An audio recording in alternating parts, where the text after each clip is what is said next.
You're listening to the Outer Banks This Week podcast, a place for people to hear what's going on up and down the beach and get the truth about what really goes on around the Outer Banks. So, here we go. All right. Thank you so very much, Lexi. Outer Banks This Week podcast, episode number 56. We're 56 episodes into the podcast. It's all brought to you by Kelly's Automotive in Manteo. I'll tell you what, Kelly and his crowd, they are some wonderful people. Kelly's a piece of work now. He is something else. He and Dakota over there slinging cars, and they're slinging sheds as well. Yes, if you need a shed, they can help you out. You need a car, they can help you out there too. I was saying the other day when we were in the Kelly's St. Patrick's Day parade to some of the vacationers that were on the side of the road that you come on vacation and you can leave with new transportation at Kelly's Automotive in Manteo. You can see all their inventory online at kellysobxauto.com and stop by and visit them right there on Highway 64 in Manteo. Again, if it has doors, it can be yours. Kelly's Automotive. I'm Justin with the Outer Banks This Week podcast. Thank you for tuning in. I'm going to have Sam and Emily Walker in here in just a few moments from Sam Walker OBXnews.com, and they have their own podcast, the Sam and M podcast, which I want them to talk more about. I really want you to hear their story.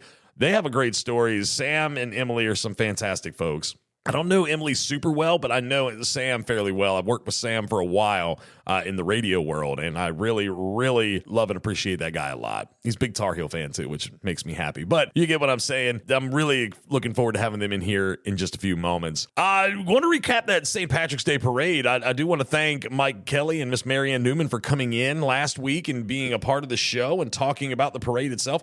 It was a huge parade. Absolutely humongous parade.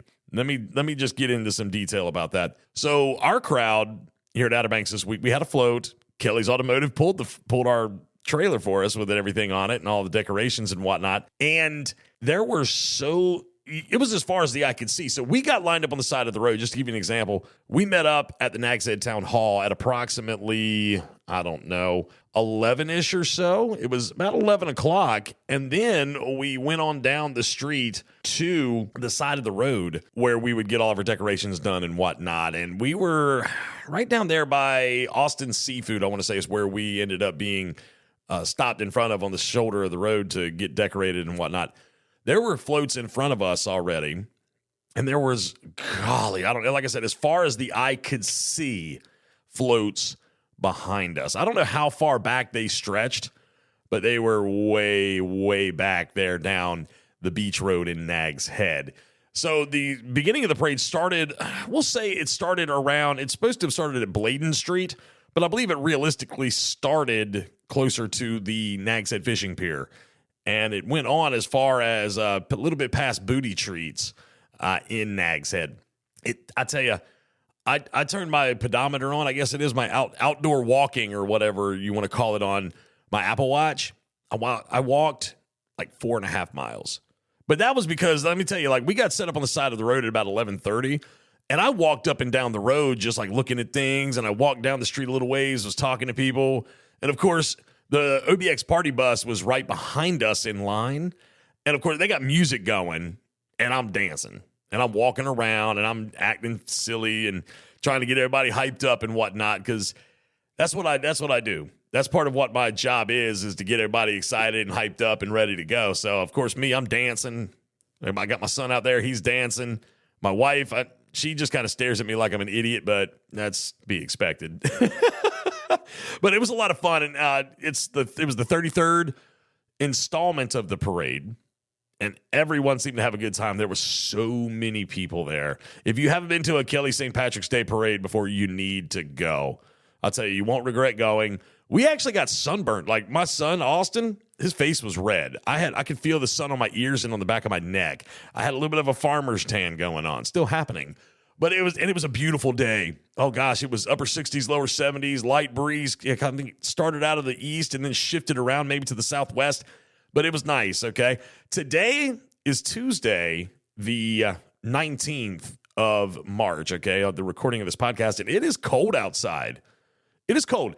we had pollen all over the place over the last week. I saw it starting to show up. I'm like, wait a minute, that's not pollen. That's just dust. No, it was definitely pollen. And now we've had a little bit of rain here lately, and it's definitely washed some of it down. But, I mean, it's cold again. We had this little fake spring, which really, I don't know. That's the thing. Like, the weather around here on the Outer Banks can be up one day and down the other, and you really are not sure until, like, you really can't start paying too close attention to a weather forecast for any sort of accuracy, which is about 70 to 80% accurate most of the time, until like 2 days out. So just kind of give you an idea, I'm supposed to be at the Rec Tiki Bar this coming Saturday to record next week's podcast. It's part of the Blackbeard 500, or Blackbeard 500. It sounds like a NASCAR race. The Blackbeard 100. It's a 100-mile long race from Corolla all the way down to Hatteras Village. And the weather on Saturday of this coming weekend is looking rather interesting. It's supposed to be opening day for Dare County baseball. I don't know what's happening just yet. Again, at the time of the recording of this podcast, there's a lot of uncertainty. So hopefully by the time this podcast drops, there'll be some clarity to it. But again, weather is it's that interesting time of the year. March on the Outer Banks. If you've never experienced a March on the Outer Banks, it's different, in my opinion. I've lived in other places during the month of March, and March on the Outer Banks, it's like there's like a mixture of like it's Mother Nature trying to figure out what they want to do. Today, the recording of this podcast, as I've said multiple times already, it's the first day of spring. And I remember saying that to my son Austin on the way to school. He's like, Dad, it's 36 degrees outside. That doesn't change he's like, it's not. The first day of spring's got to be tomorrow when it's going to be warmer. And I'm like, well, Austin, don't really get to pick that day. It's kind of already pre-picked. He didn't understand why today was supposed to be the first day of spring because of how cold it was. But again, spring-like weather around the corner. Hopefully we'll get some weeks like we had last week where it was nice, the humidity was low, and the weather was gorgeous. Gorgeous. So let's hope that happens. In the news, March Madness. Okay, if you grew up on the Outer Banks or even in North Carolina for that matter, let me just broaden that view. In the state of North Carolina, last week was the ACC tournament. This week is when the actual big tournament starts for NCAA basketball, March Madness, and it's kind of it's widely celebrated throughout the state, okay? Especially the ACC tournament, which I didn't get a chance to talk about too much because being a kid on the Outer Banks in North Carolina, again, they would bring in a TV in your room and you could watch the tournament while you did your schoolwork. I remember Miss Jennifer Dixon, when I was in the 7th grade, she was my English teacher, and she was a huge NC State fan. She would bring that TV in, and she'd be like, look, just do your work, but you can watch the game at the same time. She'd also let us bring drinks into class, too, which I thought was pretty cool.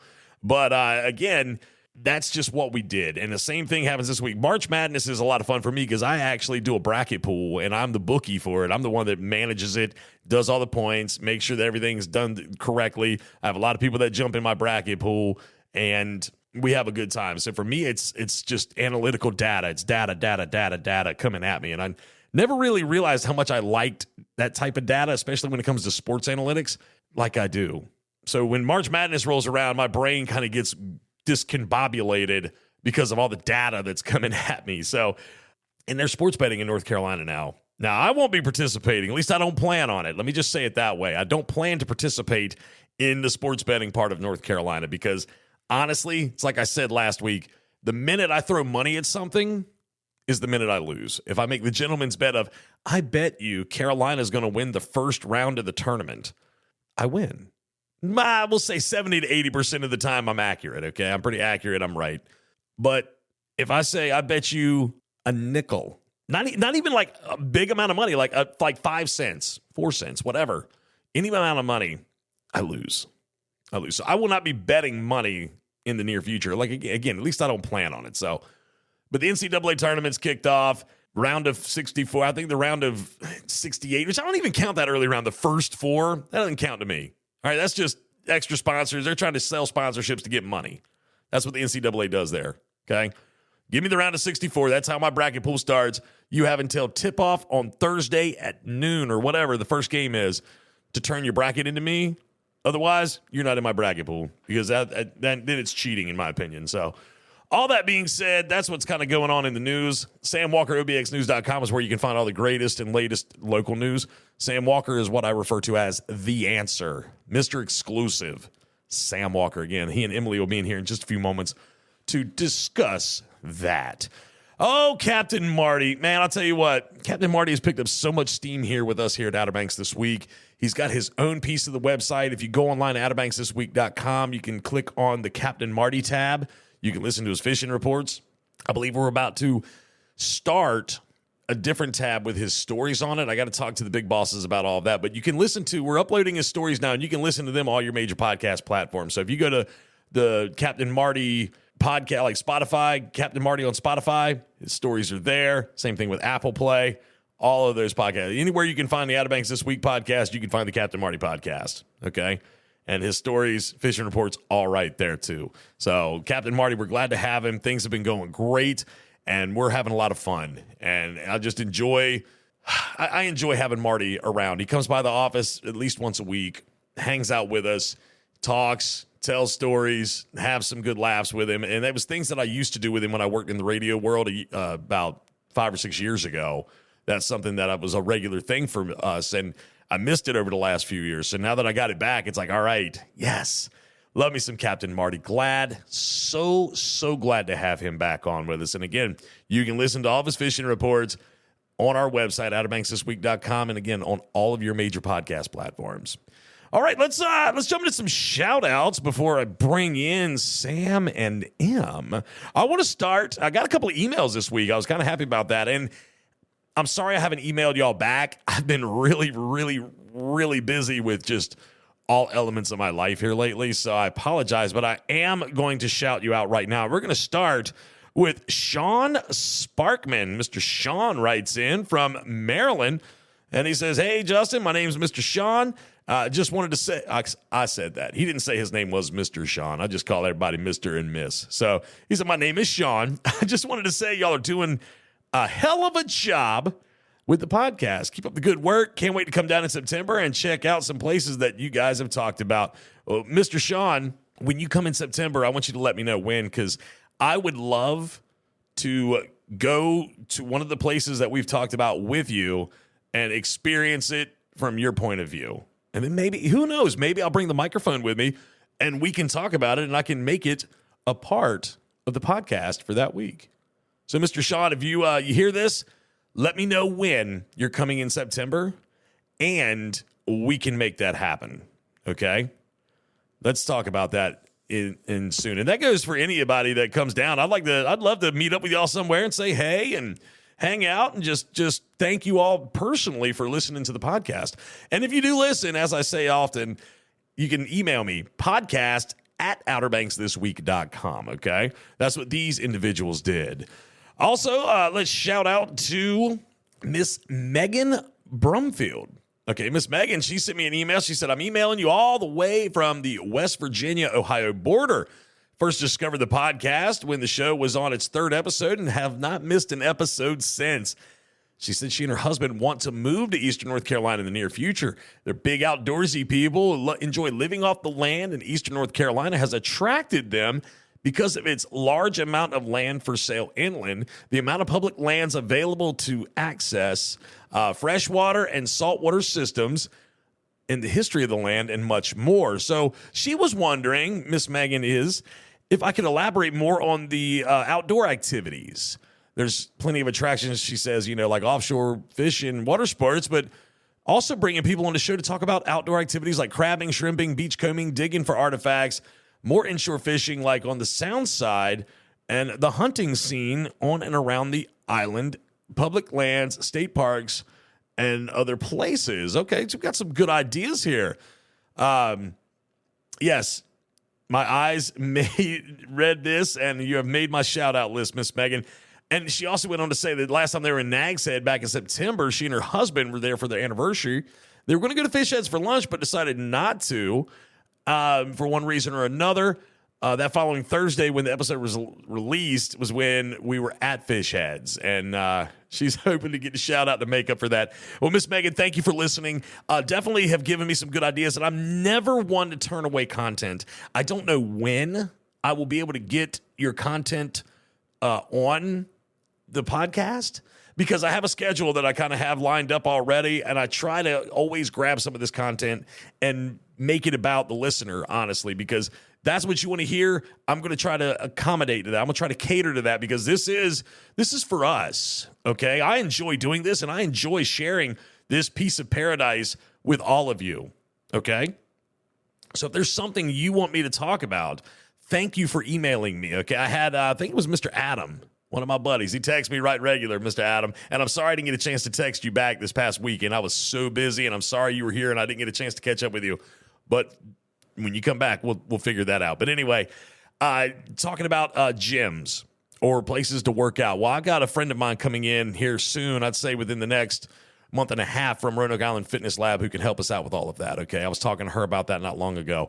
This specific outdoor activities, things like around the parks and whatnot, and different, the crabbing, the shrimping, beachcombing, that's too easy to do. I can do that, and I'm hoping, again, like I said, I'm booked out right now through at least the first part of May with the podcast. I'm hoping I can get that in maybe sometime during like the middle towards the end of May. That way, it gives people an idea of what to plan for the summer. Okay, so Miss Megan, thank you so much for your input. And if you have any input or you just want to get a shout out, podcast at outerbanksthisweek.com. Okay, podcast at outerbanksthisweek.com. And of course, I got to shout out to my beloved North Carolina Tar Heels. Even though they did not win the ACC tournament, they still made the big tournament, and they're a number 1 seed. So I'm pretty happy about that myself because, well, that's my team. So I guess I gotta tip my hat to all the NC State fans out there. They had a good run. Oh, but all good things must come to an end. Coming up, got Sam and Emily coming in the studio to sit here and talk to us about what they do, the podcast, Sam's news site, how they got together, and just the fantastic people that they are. And you'll understand why here in just a little bit. But first, hey, new sponsor to the show, Red Drum Tackle. Red Drum Tackle in Buxton is the oldest complete tackle shop at Cape Hatteras. And being the closest tackle shop to Cape Point, Red Drum Tackle has been welcoming fishermen to Hatteras Island with a wide selection of bait and tackle, skilled custom rod builds, rod and reel repair, expert knowledge and information since 1974. Red Drum Tackle knows how, when, and where to fish. To acquire this fishing brain power, visit them online at reddrumtackle.com. Red Drum Tackle, the oldest complete tackle shop at Cape Hatteras and the closest to Cape Point in Buxton. All right, as promised, I have Sam Walker and Miss Emily Walker in the studio with me. I've really been looking forward to this. We've been looking forward to it as well. Oh, honestly. Okay, Yes. good. I know that when you first, and we're going to get into all the background of it all in just a few moments, but I remember when you first launched your podcast, I was so over the moon excited for you guys. Okay, because I just think about the history that I've had with Sam, and he's got a pretty long history of broadcasting and in the news and everything like that. And then next thing you know, he's like, the Sam and M podcast. And I was just, yes, this is great. And I just remember tuning in and I was like, wow, wonderful. Absolutely love it. So guys, welcome to my studio. Thank you for having us. Thank you for having Honestly, yours is probably a more typical studio. Ours is just a converted living room. Well, I don't have any of the sounding, the sound stuff, soundproof on the walls or the echo proof stuff. You know what I mean? You don't need the egg crate. You're good. Nah. Nobody's doing that unless they're like really, really putting the investment and like want to convert their entire room into that. You know, you can get away with it. I've learned more in the last, how many weeks is this now? A week? Well, so this week will be episode 12. So 12 weeks. It doesn't matter as much as we think after working in radio for 3/4 of my life now, that the quality of the audio file that I am is really like, stop being so worried about it. Just See? let it flow. She's forced me to do that in some ways. Well, So, that's good. See, and I love the husband-wife tandem that y'all provide in the podcast. try. But let's rewind. Let's go back Okay. to the beginning. And, of course, we got to go ladies first here, Sam. oh, yeah, okay, good. Miss Emily. Yes. Miss Let's- Emily. I love this Juan Cheese thing he does with the Miss Emily. I'm not you tell calling him- you Mr. Sam. No, I know you're not. No. You better not. He's up in Sligo right now. Oh, this is going to be fun. Miss Emily, let's talk about you, okay? You are originally from Ohio, is that I'm right? from Granville, Ohio. Yep. Granville, Grew up in Granville, Ohio. Okay. So their claim to fame is Denison University's there. Woody Hayes, that was his first football coaching job, was at Denison University. Okay. So that's where I grew up in Granville, Ohio. So how did someone from Granville, Ohio end up in Currituck County? Draw me a roadmap. Draw me a roadmap that led you from there to where you are now. Let's start there. And maybe pick up Sam somewhere along the way. You Okay. picked him up somewhere. Yeah. I did. So I Literally in a parking lot, but we'll talk about that. Okay. So I was in high school and wanted to be a pharmacist. So in Ohio, there's actually a really good pharmacy school called Ohio Northern, and you have to apply out of your senior year, where most pharmacy schools you apply after 2 or 3 years of undergraduate work. Anyway, long story short, I did get accepted to Ohio Northern, but it was very, very expensive. And my grandfather was a professor there. I was the first one in the entire family to not go to Ohio Northern due to the cost. I'm also the only one who's a pharmacist, and it's known for engineering and pharmacy. But anyway, so I remember being a senior in high school crying because what was I going to do? Where was I going to go? And my friend and I went to the guidance counselor office, and you went through those books, the books of the colleges. And she's like, hey, here's this school in North Carolina. It's called Campbell. They've got a pharmacy school. So literally my mom and I took off. We went to look at it. I went undergrad at Campbell and then went to pharmacy school at Campbell also. But I did meet Sam, a month in? Yeah, 1 month into school now. School. Let's put in a little bit of the thing about Bowie's Creek, North Carolina, which Okay. is where Campbell is located. Yes. Right. So Emily grows up in a true Midwestern town. The typical Main Street, a little bit of Manio. I'd say a lot of Manio, more than you realize. Manio, yeah. Very similar to Manio in the Midwest. The rolling hills as you get out to the plains after coming through the Appalachians. The bucolic, it really literally has the Main Street with the ice cream store she worked in high school, Oh, the nice. pharmacy she worked at in high school, the restaurants. It's a little bit more upscale now because it's in the suburbs of Columbus, Okay. northeast of Columbus, about 30 minutes. So Bowie's Creek is as if you dropped a college in Skyco. Oh. Not Juan Cheese and Well, not Manio, in Skyco. You kind of have a college in Skyco. Yeah, that's true. Isn't that a branch of It's East branch of Carolina? East Carolina, yes. Okay, that's what I thought. Yeah. It is. So the we Coastal can say Studies that. Institute. But there was only the stop and go in the Grok where all that were in. Yeah, there was a convenience store before there were a couple of little restaurants and stuff that were there before you got there. But I remember going to them at basketball camp back in the mid and early 80s. They had a pizza place. They had all kinds of stuff. And slowly the university just swallowed up the town, which is typical of small college towns. Mm-hmm. This is stuck in the middle of Harnett County, between Raleigh and between Fayetteville, right before the building boom goes on in Raleigh. So we're there in 1991. We meet the first month of college, September 8th. No, I got to remember. The only way I look at it, because this is how we met. We met in a parking lot. Now, you tell your part, I'll tell my part. Well, hold on. Let's how that weekend and how we ended up together. Well, we got to where she's from and to how she got to Campbell. But we Yes. haven't gotten there with Okay. you just yet. So All right. how about we draw this roadmap to where y'all meet and then we go from there. So Okay. let's Yeah. talk about Sam Walker for a few minutes. All right. Well, 7th generation Currituck, grows up in Currituck. Parents owned a grocery store that everybody drove by that's not there anymore in Sligo. They're politically active. I never wanted to be in politics after growing up in a politically active family. My mother was the first woman county commissioner in Currituck history. My father ran twice for the state house, ended up on the school board for 8 years. Didn't want to do it. I wanted to cover it. I wanted to be on the radio since I was 5 years old. Okay. So All right. that's what I wanted to do. But in the meantime, I turned into a gym rat. So basically I'd swept the floors, run the scoreboard for the youth basketball. That was even before I was 9 years old. I couldn't play yet. Finally Wow. got on the court at 10. End up going to do that. That was how we spent our Saturdays. I spent every Saturday at the Knapp School gym. than on the ball fields there. And, in the press box, fighting over who got to run the scoreboard and dividing up between three of us. Okay, you do the runs, you do the balls, you do the strikes, again, that type of thing. That's determination. So figure out that, end up as a manager in high school for football and basketball, did the stats for both teams, ended up on the radio freshman year doing the stats for the radio broadcast, ended up doing the play-by-play for the 1989 state championship against Swain County because there was an ice storm and the radio crew couldn't make it. They got stuck in Winston-Salem. I get thrown on the air as a junior in high school, and I'm broadcasting a game where Heath Schuler's playing in. Eventually was a Heisman Trophy, #1 draft pick of the Washington, then Redskins, all that stuff. Wow. So I wanted to be a broadcaster, want to be a manager. Applied to NC State, applied to ECU, went to State and actually worked on the sideline twice. They had a thing where they bring guest managers to work football games. Okay. Kind of a recruiting thing because you recruit managers, you recruit athletic trainers, just like you recruit players because there's a big demand for us. So go to State, apply to both of them, get denied. Forget it. No.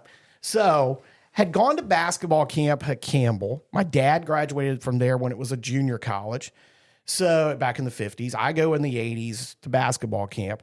And it's like, all right, we'll put an application into Campbell, private, upstanding Baptist University. Well, at the time, it was $10,000 a year. Okay.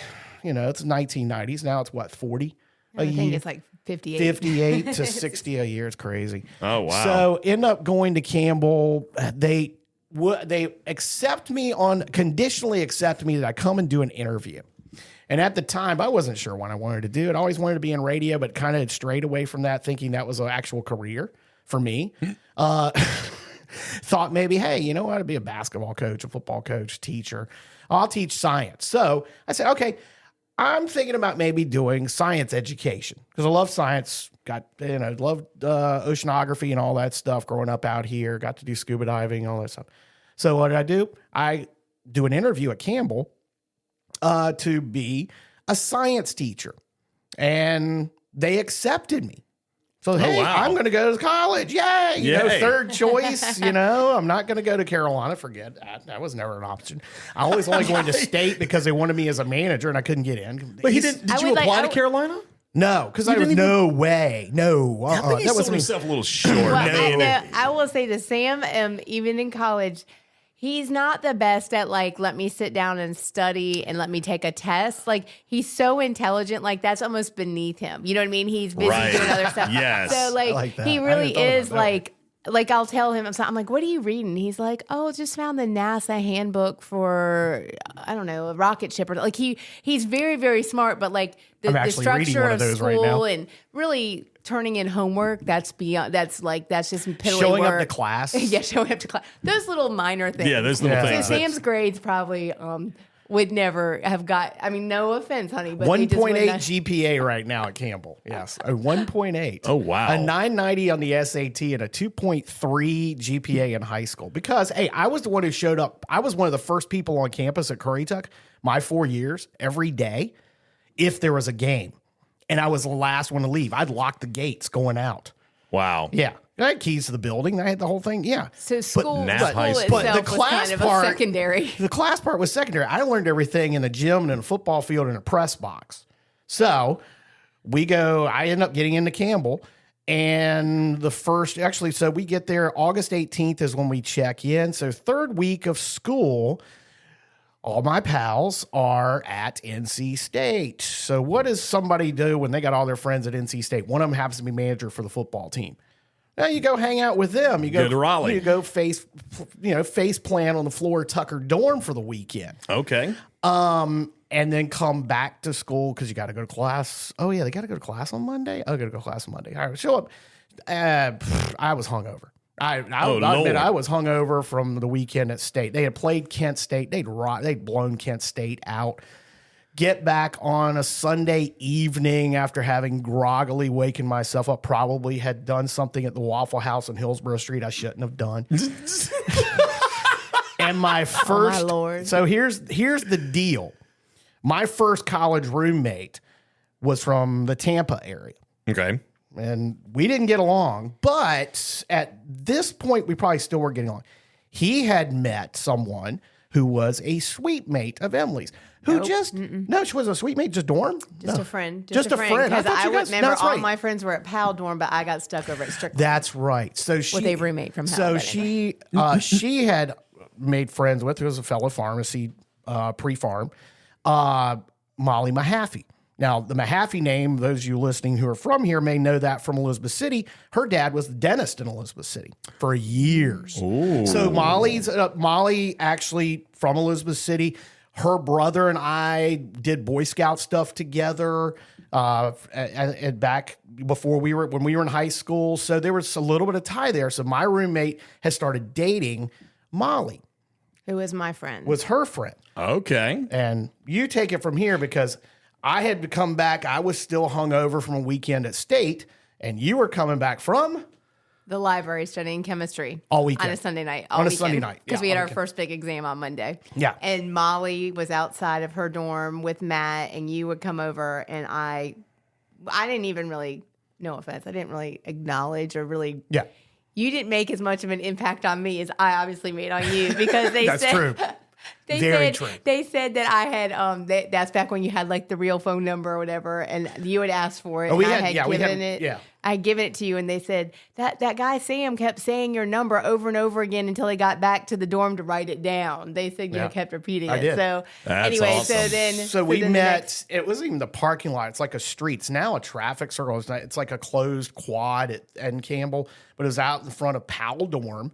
It was a parking lot. Row of parked cars. We're all sitting on the curb. It's 7:00, 7:30 at night. Sun's gone down, the whole 9 yards. And we're all just sitting out there chilling. I mean, just talking, a bunch of us. And yeah, I walked up from the library. yeah. Huh?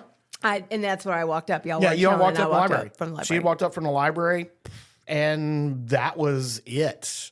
I mean, literally, I did repeat back the phone number, and I can't remember it now. I can remember mine. Say, Some impact on that was me. gonna be I my remember next it. question. Don't say it because it's our PIN number for everything. Was my first phone number at Campbell. Okay. Yeah. So then we went on our first date that Friday night, and I should have known then what my future held. It was Burger King and a high school football game.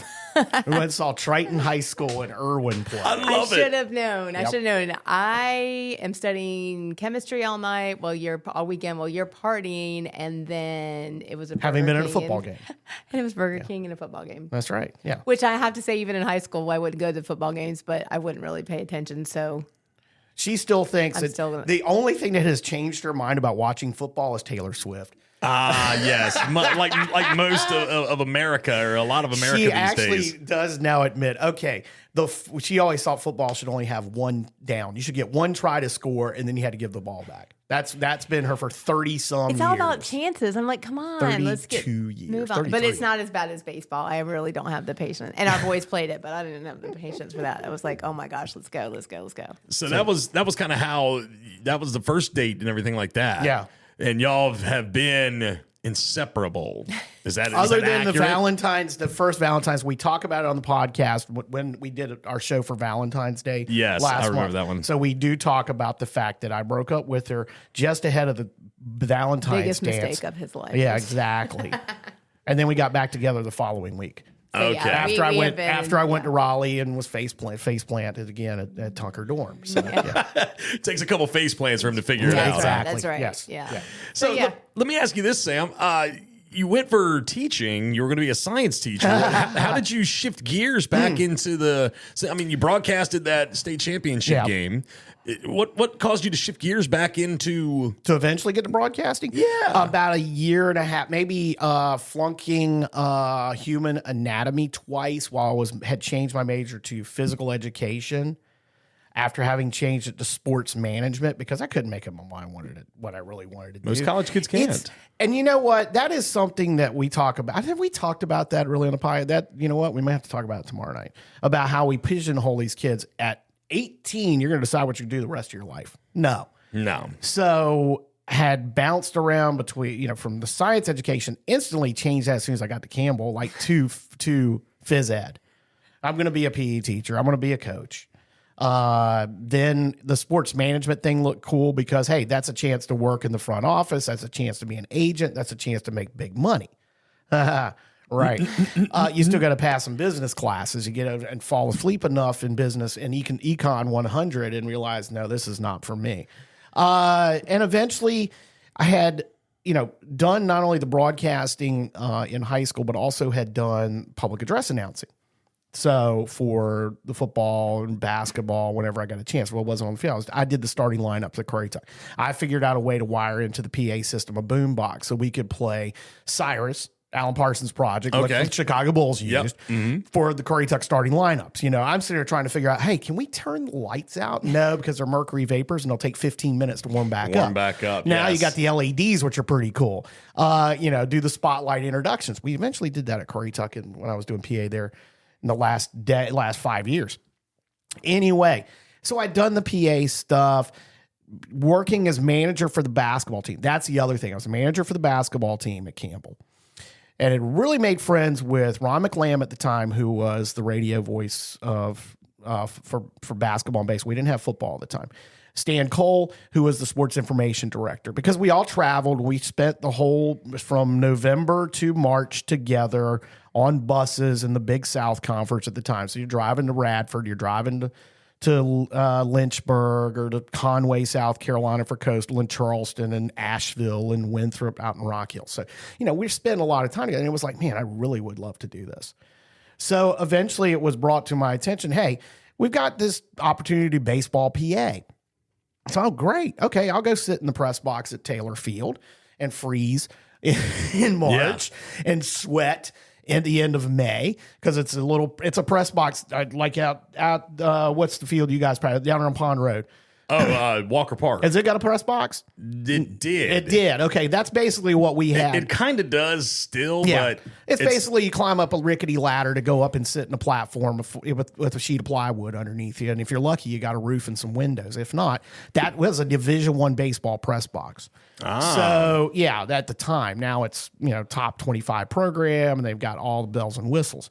But at the time, it was an opportunity. Hey, to do PA, figure out again how to tie in boom boxes and blow up speakers, and play music that the college president thought we were smoking dope up in the press box. And we were playing some of the stuff we played. Lord, it went from that to, hey, why don't you come into the radio station? We could use some folks. Eventually got on the air at 90.1 WCCE, the voice of Campbell University. Ooh. Got on the air there, did high school football. I was the studio host, and we were doing a full-blown pregame, halftime, postgame, whip-arounds, calling people. I mean, it was really cool to do because we were trying to be the Tar Heel Sports Network on a little 3,000-watt FM. Okay. We were playing radio, but we were getting to actually play radio at a Division I school, but we were doing high school football. Got to do that. Doing the studio side of things. Eventually did the morning show. And I did the morning show, and that was a 7 to 9 gig. And then, you're supposed to go to your 9 o'clock class. Oh, yeah. But. Oh, yeah. The 9 o'clock English class. Now, I'd show up at the 9 o'clock intro to broadcast class or the broadcast law class or the production, radio production classes and all those things because they were fun. But yeah, you made me go to math and you go Spanish and flunk it 3 times. I mean, because I didn't show up. People would tell me in the Spanish class, what was his name? Mr. Rivera? I can't remember. They would come, they'd be like, guess what happened to your boyfriend in class today in Spanish class? I'm like, what? They're like, well, he fell asleep. So and the professor had to be old as the hills, just kept throwing chalk at him until he'd wake up. Yeah. And everyone in the class would be like, he didn't wake up. That was out. Because probably had gotten back from a road trip at 1:30 in the morning, done laundry, then gone and done the morning show at the radio station. Heck, the middle of the day, I got to sleep because I got practice at 2 o'clock. I got to be in the locker room at 2 o'clock to roll balls out. See? That's Priorities. That's my life. That was my life. That's how and that's how I ended up being a broadcaster. That's how I ended up learning how to do what we were talking before we got set up. It's like the engineering stuff, how to rig things up in the last minute because you've blown up a speaker or you've pulled a wire out somewhere you weren't supposed to. Things like that. So that's kind of how I ended up, did the broadcast at Campbell, did all, worked on the school newspaper, learned. I was lucky enough to come through as digital editing became a thing, we went from, and I learned how to use razor blades to cut tape, audio tape. Oh, wow. Okay. I learned all that. I can do all that. I had edit blocks and all those things. I learned how to do that. And then I got to learn how we do things now with podcasts and all that stuff. I was lucky enough to come through when that happened and just be able to transfer those skills. So that's how the career kind of started in college. Okay. Do we really want to go in the whole career from there? Because do you have 3 more months time? In the beauty of this, we don't run out of tape. No, So- yeah, you're absolutely right. So, all right, you graduate. Nope. Nope, we don't graduate. So you've seen Tommy Boy, right? Yes, I've seen Tommy Boy. Okay, what's the line? He says, yeah, in a shade under 7 years. A lot of people go to college for 7 years. They're called doctors. Yeah. Yes. So I graduated twice, and I have my doctorate in pharmacy degree, and Sam, and a BS in biology. And Sam, Attended. yes, there's no degree for Sam. I attended Campbell University. Attended. I am not an alumnus of Campbell University. I just attended. I showed up occasionally. But I just think that is actual proof that college. So he's the one with the isn't- BS. Yeah, Exactly. Exactly. I got a ring, a championship ring. yeah, Yeah. So no, Sam did not. she's got the graduate. hoods and the whole nine. yards Okay. over there. Yeah. All right. Okay, but you ended up now, when did y'all get married? 1995. So we have been dating for 1995. 4 years. We got married October 21st, 1995. So we'll be coming up on 29 years. Oh, very at nice. the base of the Currituck Beach Lighthouse. Yeah, and that was in my second year of pharmacy school. So Yeah. Okay. Sam kind of did go to pharmacy school with me a little bit. Yeah, because I mean, she had study groups at the house. We had bought a house in Dunn, North Carolina. If you've driven down 95, you know Dunn, which is about 10, 15 minutes from Campbell.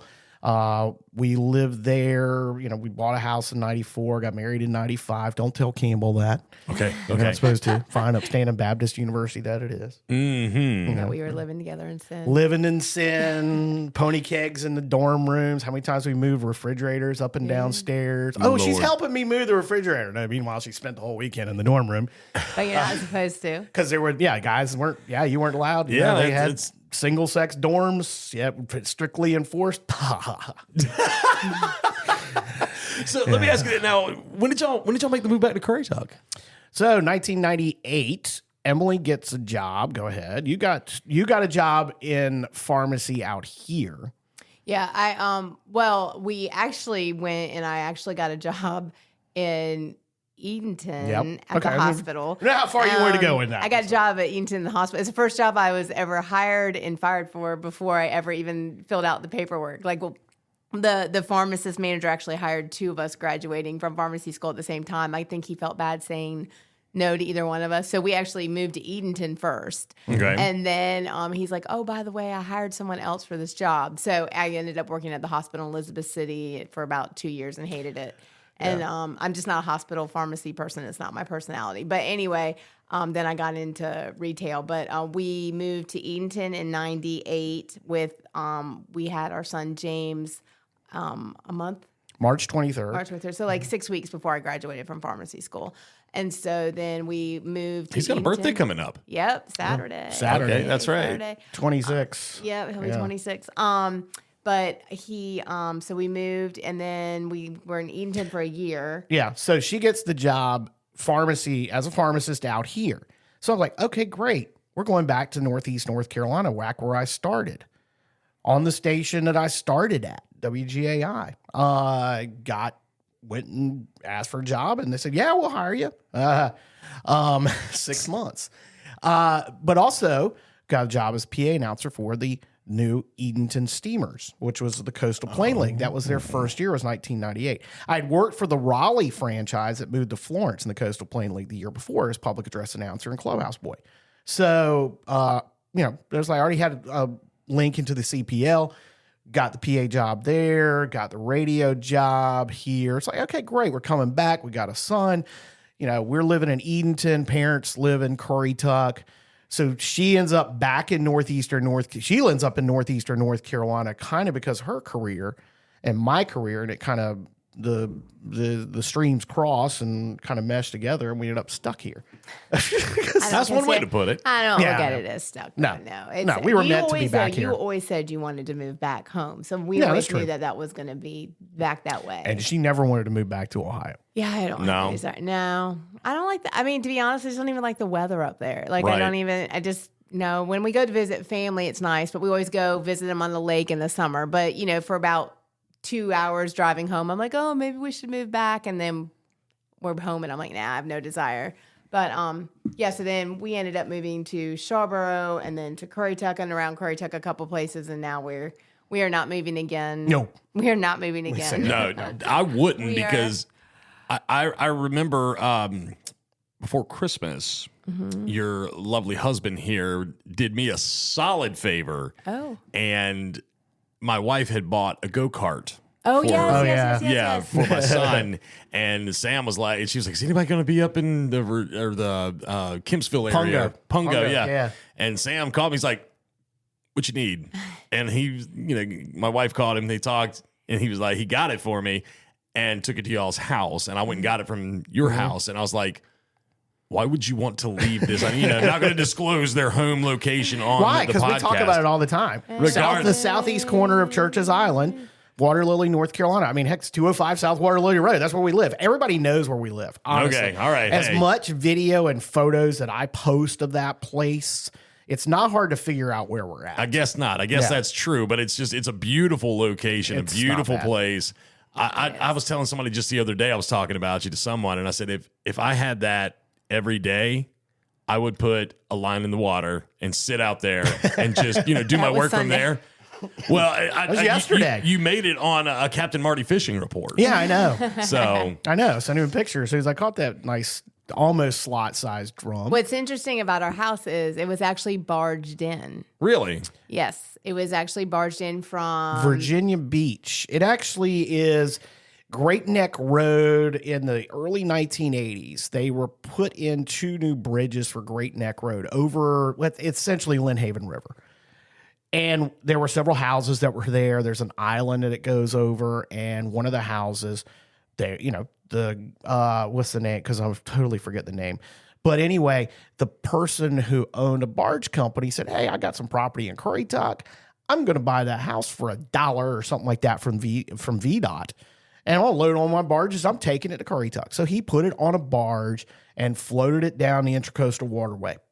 wow. No joke. That house was built in 1973 in Virginia Beach, is now in Currituck 51 years later by barge. And in fact, there is a painting in our house that his mother did of a photo that was taken. We've still, somewhere in the house, there are articles from the old Virginia Beach Clipper, the tabloid that Virginia Pilot ran for many years there, telling the story of this house and how it went from being moved there, moved to Currituck. It's actually a pretty cool story. It's funny because I ref lacrosse in Virginia Beach and did a game at Cox High School the other night. And one of the partners I had, I said, "Oh, by the way, my house, the house I live in Currituck, it used to sit about 5 minutes north of here." So That's pretty they're cool. like, blow their mind when you tell them that stuff. But Yeah. anyway, that's the story on our house itself. Is that it used to be in Virginia Beach and got moved by barge. The garage almost fell off because one of the little tugs pushing it almost knocked the whole front of the house off. That's funny. Yeah. So anyway, Well, all right. Let's talk a little bit about. All right. So you started. When did you get into the news biz? Tell me about that. so I got out. Did 98 come in, do 6 months of radio, get out, and then about 6 months passed. And got asked, "Hey, would you mind coming back on the radio at a different location?" So, in full disclosure, I've worked at all the radio stations here in the market. Just about every one of them I've worked at in one capacity or another. So, come back on the radio in Elizabeth City doing AM, doing the morning show. End up being a program director of morning show on FM stations, and then it turned into, hey, kind of starting. Let's start doing some news. And hey, would you mind writing some news? Just because I was already kind of doing it for myself. And then it expanded into doing it for the whole group. Okay. for Rick Chamberlain, for the Rick senior Chamberlain. chief. So a lot of, Oh my gosh. so Rick, of course, did the news on, on a station, and I did it on the other stations, but I wrote it. And so then that's where it started. And then opportunity comes available. That would have been 2007, I think. Okay. So, but I'd always been tied into the news. It wasn't something, especially when you work on radio, trying to stay current, but trying to stay local. And that's one of the things about radio itself was trying to be as local as you could be, because that was our niche here. And, now it's become so homogenized, and we both have experienced that and the homogenization of it. But news has always been something I was passionate about, because I always kept up with it. And whether it was the local news, whether it's, the fire down the street or the car wrecks, or the political side of things with the county commissioners and budgets and all that, or what was happening with the General Assembly in Raleigh. I mean, I was notorious for, even back when the internet really was starting to be common here. When we got into the internet, we were in the internet age when I got into radio professionally. I'd be listening to the legislature at night when they were in session, just listening. And again, that's growing up in a politically active family, Right. Being tied into it like I was, being tied into it when we were in college. And it just turned into that. 2011 comes, opportunity comes to take the news from the radio to online and radio, and it just exploded from there. And honestly, what was the catalyst for where it's at today for me 13 years later is Hurricane Irene. Really? Interesting. That's probably what pushed it to the level it's at now, where I was doing the news for the radio stations, for the website, 1 month in, not even a month in, started on August 1st and August 28th. 2011. That's right. Hurricane Irene makes landfall, and it blows up. Everything blows up, including the site we were working on. It wouldn't work because it was so, just because we were had that traction, and it went from there to now, where online news on the Outer Banks has become.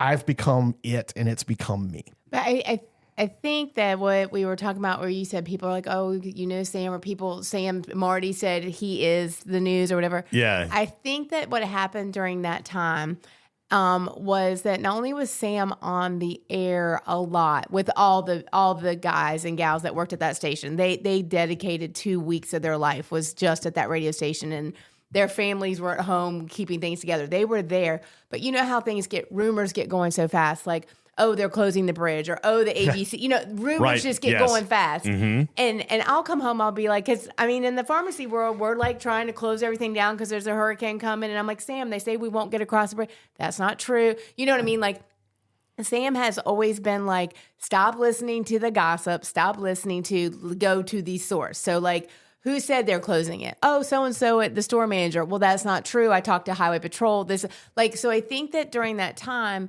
people were able to see that Sam also knew this, like he squashed like rumors, or he's like, hey, put your trash out here. They will be picking it up these streets. Like, it's just all those kinds of things. Or, hey, the federal government has said if you need feet, like he just knew like I think he created a lot of trust because of who he was. He was able to show this is how it is. So I think for today, for Sam and people saying he is the news, even to this day, you'd think I would know. I'll be like, hey, I heard this happened and this is what they did. And he's like, no, that's not at all what it is. And he's like, please, will you stop? But so I do think during that time you were able to showcase, not intentionally, you weren't showboating in any way, shape, or form. You were just showing who you truly were. And people were like, he is legit. He's the answer. Yeah. The answer. The answer. That's it. That's the wrestling. It's really kind of now. annoying sometimes, but Well, and social media had a lot to do with it as well. Right? That's one of the other things was where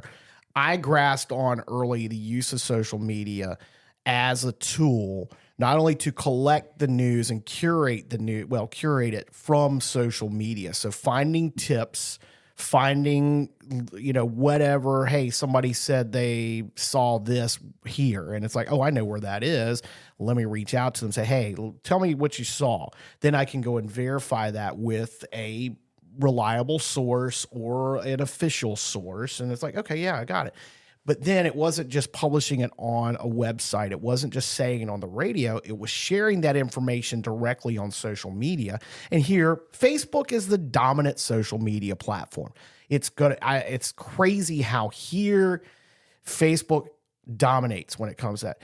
Instagram to a much lesser, and then Twitter might as well not even exist here. Whereas it was the exact opposite. And I had these ties to people via Twitter outside northeastern North Carolina and the Outer Banks, going to the statewide outlets, going to the TV stations, going to the Weather Channel. That's how the Weather Channel stuff happened. That's what I was about to ask you. Now, you have a friend in the Weather Channel. Yeah, I've got several. Do we talk about that friend? Yeah, of course, because, as bad as he gets ripped around here, and I don't all the time defend him. Okay. But at the same time, yes, he's a Twitter follower, Jim Cantori. Jim Cantori. But where that started from was one of his producers at the time during Irene up until about 2018, 2019. They've had several ownership changes at the Weather Channel. His parents were from Collington, and the name is escaping me, but the producer, one of Jim Cantori's producers, his family lived in Collington. So that was where my connection to the Weather Channel came from. And now it's evolved into, if we got something, they're messaging me, they're calling me. Now, granted, I'm giving them free talent because I'm saving them having to send someone out here, but I'm also giving them that local perspective. That's true. And whether it's them, whether it's the Norfolk television stations that I, have got relationships with now, whether it's the Raleigh TV stations and the Charlotte, Twitter really made a lot of that happen. But at the same time, I could balance what they're saying about what's happening here with say, hey, no, it's not that way. I always say this. Yeah, well, that's Tuesday on the Outer Banks. Because it truly is. It's not a catchphrase. It's not shtick. It's really how it is. Guys, the wind's blowing 30 miles an hour. It's raining sideways, or 40 miles an hour raining sideways. Yeah, so we go to school. We go to work. It's just how it is. Right. Are we going to go stand out on the beach in our full rain gear? No, we're going to go out there in golf shirt and a t-shirt, or golf shirt and shorts, just because that's how we are. We're idiots like that sometimes. Or we're going to put on our Grundens. I mean, we're going to have our Grundens on. We're not going to be out there in the LLB. We're going to be in our Grundens because, they got fish guts all over them because they're using when we were, whatever. That local, I guess I will say this. The local angle that I've always focused on was trying to put out the story from here. This is how it really is. Right.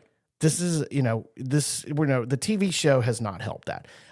No, it definitely has not. But at the same time, it has. And there's a few different ways to look at that. Yeah, there's two different ways. But like Emily said, and I hate talking about myself when it comes this way professionally. And people come up to me all the time and say, thank you for being this voice in the community and say, et cetera, et cetera, et cetera. And I'm like, yeah, I think that, it's not what I do it for. I'm not doing it because, hey, my name gets on the Weather Channel. No, I know. Do I screen grab that stuff? Hell yeah, I do. I love it. I mean, who wouldn't?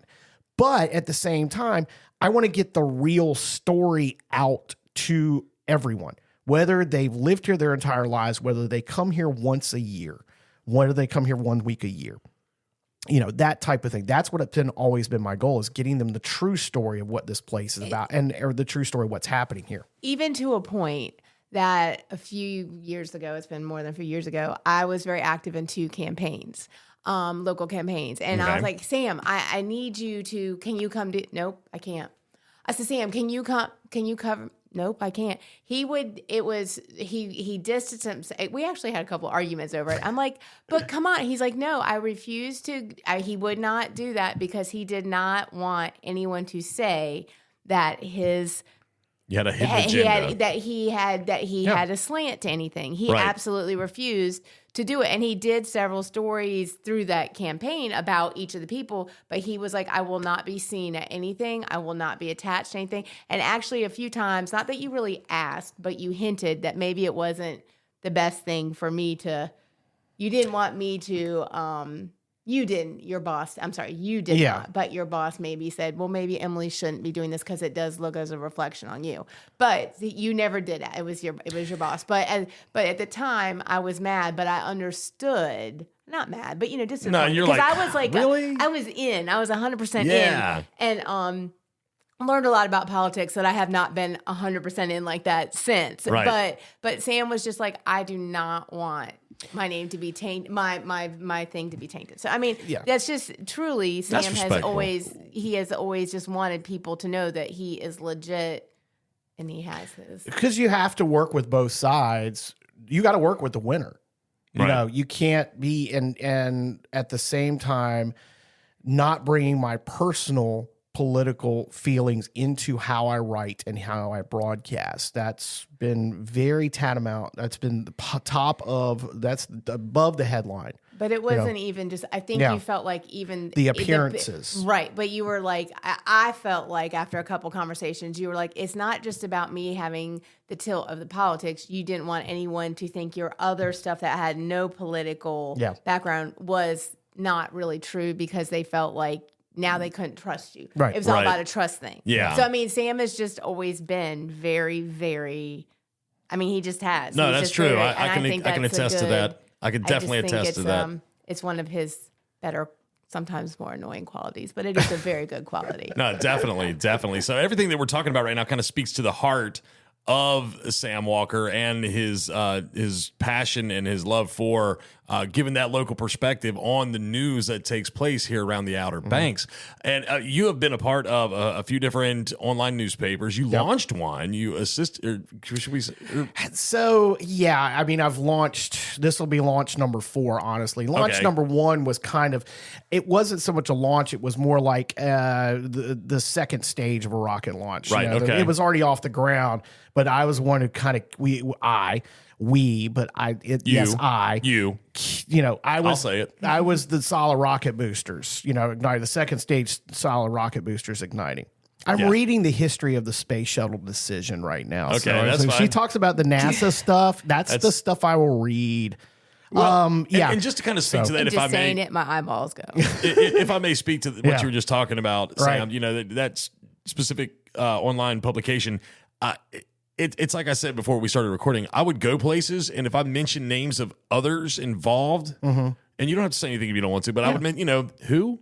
But the minute I mentioned Sam Walker, oh, you know Sam? Yeah. Oh, man, I love Sam. Well, yeah, that's my guy. Yeah. I see him every day. Yeah, that's my guy. Yeah. So, yeah, anyway. The face and the voice, the face and the speaking. This is my real voice. I mean, I never have had the affected radio DJ voice. I never could do that. I couldn't not use my name and have the fake radio DJ name because I would forget it and just use my real. And at the same time, I did have a pretty, alliterative name that it flows off the tongue, et cetera, et cetera. And I did build off the name because I am the third. And there was a reputation in Currituck because of my grandfather and my father. So, I played off that, yes. Of course. I mean, we're going to nepotism. Yeah, nepotism is real. Nepotism works. I mean, come on. It's true. It's true.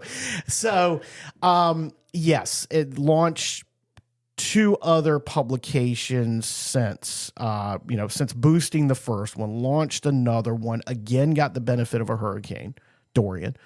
Yes. Then made the decision that it was time to go in a different direction. Right. And it was a totally different direction that actually made a lot of sense at the time, had some great backing, and then things just didn't work out the way they needed to work out to continue. Right.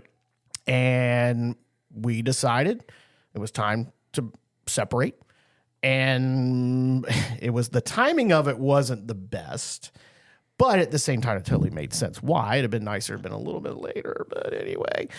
And that was where we got thrown into the week between Christmas and New Year's is like, oh my God, WTF. Oh, Lord. What are we going to do? And I'm making phone calls to people. I called you. Yes, I do remember. Yeah, I called you. I called several others that I had previously worked for. one I wasn't going to work for, but one that I was willing to do. And then this one over here, who's always been the voice of reason when it comes to everything in our family, because without her, there'd be a lot of chaos, to say the least, over these last 32 years. So, yeah. Well, we've had a lot of chaos, but I have just always felt like it's great that Sam worked for other people, so it's nothing bad against them. No, But of I've course always not. felt like they've gotten a lot out of Sam Walker and Sam Walker's name and all that. And I was like, people know you. I don't understand. Why aren't you just doing this yourself? You love what you're doing. I mean, he's like, I'll go work at Food Line if I have to. And I was like, nothing wrong with working at Food Line. But I was like, Hey, I did that for a couple of years. Come but I on, was that's why I like- say I'll go back and do it again. I was like, no, you've built a name, you've built, people know you. Let's just do this. And so it's, and then like I said before, I had been pushing him for a while. I was like, I think you could do a podcast. And then I was like, well, we could do a podcast. So, that's kind of where. Beautiful. I think that's beautiful. My wife would never, ever come and do this with me. No, I remember being on the radio when we worked together, Yeah. and my wife would stop by the studio from time to time, and I would push the microphone in front of her, and she would back up and throw her hands in the air or cover up her mouth or whatever, and would not talk. She's still the only time she ever. This is a funny story. Yeah. The only time she ever talked on the radio that I can remember was when she had to call. I proposed to her over the air. Oh, gosh. Oh, that's right. And Yeah. she had to call the radio station with her answer. And as soon as it wasn't long after she called, she said yes and hung up. And then got pulled over by Doug Dowdy. Oh. Yeah. And he happened to be listening and told her congratulations and let her go. Oh, that's that funny. was good. That's That funny. was good. So, yeah. but like I said, I love the fact that you two do this together and you have such chemistry. And I guess it comes with, 30, what did you say? How long? 33 years 33 together, years. 33 years together this fall, and 3 kids later and 2 grandkids later. I mean, so it's just a natural flow into the next thing. And you talk about having to push the microphone to her. I am constantly having to do that. Go back. Let me go back a little bit. Okay, let's go back. How the podcast came about. So she comes up with I'm trying to come up with all kinds of names for a website. What am I going to call this? What am I going to call this? And you said it. You're the news. Why not just make it? I'd already built the brand because all my social media handles are at Sam Walker OBX because, hey, why not? Yeah. And so, all right, so that's how SamWalkerOBXnews.com was born. It was her idea. She just said, you got the brand.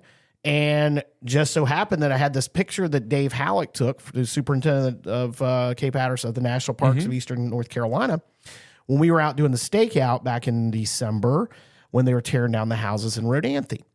And myself and Joy Christ from the Island Free Press and Mary Helen Goodlow from Coastland Times and Kip Tabb, who writes for a bunch of different publications here. We're all just chilling out. We're waiting for them to tear this out. And we're all sitting, Joy and I are sitting beside each other right there at the base of the dune. Not on the dune. Not on the dune. Stay off the dunes. On the dune, Sam? At the toe of the dune. Okay. Which is where you're supposed to, if you're going to go up to a dune, that's where you sit. And we're just sitting there, and he takes this picture of me, and we're sitting there, and I've got shorts on and the extra tufts and, the quarter zip and the sunglasses, and it's just me. So I'm just sitting there, and she said, that's the logo. Wow. That's the logo. It's a good picture. It So is. that's Yes. the logo. Yes. That's what's on the business cards. Thank you, Dave. It's, and we've got that great view. You've seen it. And it's like, well, it's a sunrise. Something new is rising from the east. Something new rising over the Outer Banks. So that was the header, is the sunrise photo from there on the Currituck Sound, and just slap SamWalkerOBXnews.com on it in Photoshop, and you got logos. So we say, okay, we're going to do a news website. Then the podcast. And the podcast is something that we have talked about for a long time, but not just as a podcast. It was doing vlogging, because the one thing that we haven't talked about is the obsession that we both now have, and it's because of me, but she's glommed onto it and probably become more obsessed with it than I have in some ways, I and others, is the Disney parks. And our love for Walt Disney World. We've talked about it on the podcast. Go listen to it. I don't want to get into it here because we could be a 2-hour podcast. We'll do a 2-hour podcast. Do a part two. Part 2. You need content? We'll generate content. There you go. is the love of Disney parks. And we love watching the vloggers, the people who go down there and go to everything. And the vlogging community down there has got its detractors. But one thing that I've noticed here, we don't have a very big vlogging effort going on here. Something that I felt like that's a niche that we could fill. So not only doing the hard news, it's doing that side and taking the technology that we have, whether it's the podcasting, and because we're able to do podcasts in our living room, wherever we're at. I've got a phone that's the new. I joke about the mobile newsroom. A phone is a mobile newsroom because it does everything a newsroom can do. You can get a video, you can edit the video, and you can post the video and have it up there and be covering a story. But at the same time, doing the lighter side of stuff, the stuff that people come to the Outer Banks for, the people that live on the Outer Banks and totally forget that we have. So that was where the podcast came out of, and taking the podcast like, all right, well, we can talk about our lives. We've always been very open about everything in our lives. That vlogging side of it is the next step. And that was something that kind of spurred off of starting the podcast. So we started the podcast and it's kind of taken off. What's the name of this podcast again? Remind me. I forgot. The Sam And podcast. I love it. I just wanted to hear that. I wanted to have that part in this podcast for sure. Or the vlogging, which is Sam and on the road. We're still Nice. working on that part. So, yeah. But we have enjoyed it, and like we were saying before, I felt like the podcast, when you're as old as we are, we're in our 50s now. Like, there's a lot of life lessons you maybe can help people. We have 3 children, one who passed away, and grief is a big thing that I feel like is just not talked about very much, and it's taboo. And I talked about that in the very first podcast. And so I wanted to be open with people about grief. And maybe if someone is grieving and they say, oh, I see Emily and Sam have been through this, or I can reach out to them. Our weight loss has been a big thing. Y'all look great. Thank you. Fantastic. Thank you. But it's something that maybe, I was born a butterball my whole life. I probably need to be in a therapist chair daily to deal with all the things that being overweight dealt with in my mind. And so I feel like if we can together kind of talk about some things, and maybe maybe someone will be able to do some of the things that we've done to lose the weight, or they're like, oh yeah, I have felt that way before. Sometimes this is the worst feeling, being alone. Like, you think you're the only one. Mm-hmm. So sometimes I just say things, or Sam says things, and I think, God, I hope one person hears that and that helps them. Like, they're not alone, And then we talk about our Disney stuff or our running stuff, or, whatever it is out there. But I just told him, I said, I feel like we have things in our life that maybe we can help one person. Yeah. I don't know. Plus, it's a date every week. It's like a date. We have to schedule at least 1 hour together, right? Yeah. And it's not just 1 hour, as Justin knows, and anybody who tries to do this, is not just, we don't show up and turn the microphones on. No. You got to figure it out. You got to lay the show out, and we're fortunate enough that we've had advertisers come on board.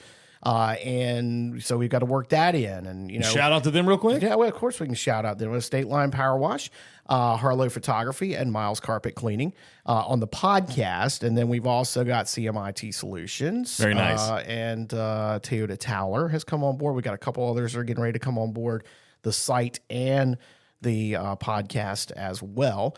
You start figuring out, holy cow, the inventory situation. You got to figure out how we're going to get all these sponsors, and we're going to turn into an ad. We're going to turn it into 30 minutes of ads, which is a bad thing. No, but Emily talks about, we're very open with sharing sharing everything in our lives, and whether it's sharing the loss of Jonathan. We lost Jonathan 5 years ago in February at the age of 19.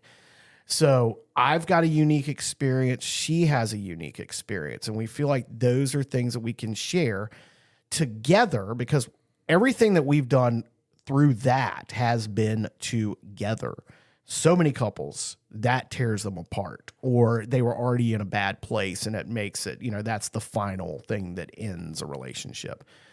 I feel like it's almost made us that much closer together because of that shared experience, but at the same time, sharing the experience that we've had and being open about it. And even this week, we had somebody come to us about, hey, this and it was kind of, I forgot, was it at the gala that the Green Shoes Initiative came up, or not? No, it was one of my really good girlfriends. She's like, we do Kelsey's Hope, which is a big thing that we raise, and we do this running for. And Kelsey passed away of cancer, and it's a great thing. Look it up on our podcast or Sam's page.